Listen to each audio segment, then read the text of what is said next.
আমাদের ভোট ছিনতাই হয়ে গেছে, এটা আমাদের কোনো কষ্টের বিষয় না, কারণ আপনারা তো ভোট দিচ্ছেন, এই জন্য আপনাদের চোখে তো আমরা পাস করছি, ঠিক আছে কিনা? আর যারা চিন্তায় করে তারা অন্যায় কাজ করছে, কি বলে, ঠিক আছে কিনা? আপনারা তো সফল হয়েছেন, আপনারা যেহেতু ভোট দিচ্ছেন, চেষ্টা করছেন, দোয়া করছেন, আল্লাহ নিশ্চয় আপনাদেরকে যা যা এবং খায়ের দান করবে। আল্লাহ তো কেউ পরিশ্রম বৃথা দেয় না, তাই না?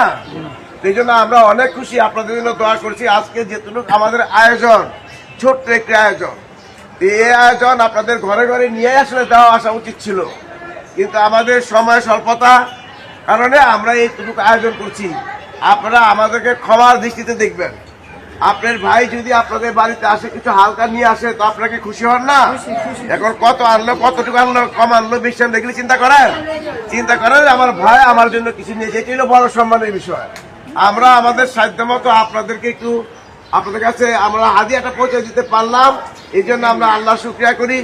ভবিষ্যতে যেন আপনাদেরকে আরো সুবিধা অসুবিধার সময় অসময়ে সকল সময় যেন আপনাদের পাশে আমরা থাকতে পারি, আমাদের জন্য দোয়া করবেন।